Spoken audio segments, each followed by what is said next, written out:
L'éthique, une responsabilité partagée en recherche féministe partenariale et participative. Qui a dit que l'éthique en recherche était exclusive à l'université?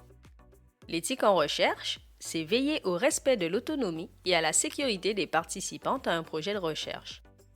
Il s'agit de déterminer la meilleure façon d'obtenir leur consentement, d'assurer la confidentialité de leurs données personnelles et l'exactitude de leurs propos, et d'identifier les risques possibles de leur participation. En recherche féministe partenariale, la protection des droits des participantes à la recherche concerne en principe tous les partenaires engagés dans le projet. Mais dans la pratique, les choses ne se passent pas toujours comme ça. L'éthique est souvent perçue comme une formalité administrative imposée par les organismes subventionnaires.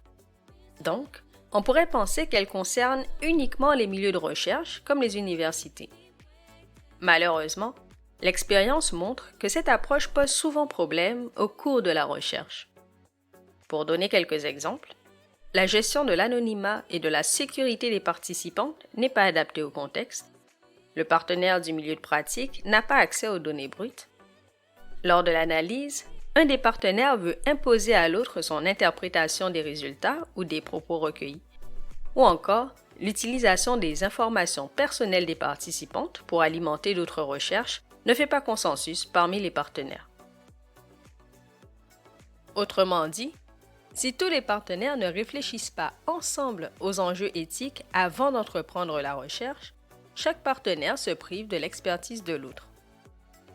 Les stratégies ainsi développées et les mesures mises en place risqueraient d'enfreindre les droits des participantes à la recherche, d'affecter le bon déroulement du projet, voire de compromettre sa réussite. Pourtant, le partenaire universitaire détient un savoir important sur la question éthique. De son côté, le partenaire du milieu de pratique a également développé un savoir, des façons de faire qui pourraient bénéficier à cette réflexion.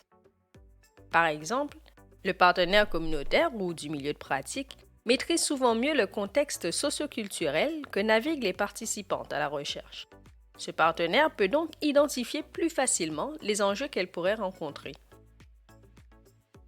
Grâce à cet échange de savoir, les risques, tout d'abord, peuvent être mieux appréhendés, perçus et compris, et les stratégies pour les contrer mieux conceptualisées.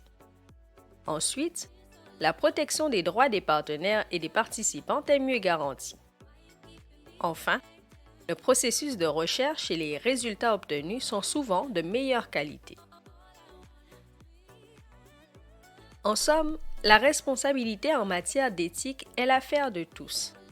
Les partenaires pourront ainsi pratiquer une démarche éthique soucieuse des droits des personnes engagées dans la recherche. Pour favoriser une responsabilité partagée des questions éthiques, les membres du milieu de pratique proposent, d'une part, de clarifier ces questions avec les partenaires universitaires avant d'engager le processus de certification. D'autre part, d'adopter une démarche concertée entre partenaires pour résoudre les enjeux qui pourraient survenir au cours de la recherche. Vous voulez en savoir plus? Une grille de questions a été développée pour faciliter un positionnement commun en matière d'éthique entre partenaires de recherche.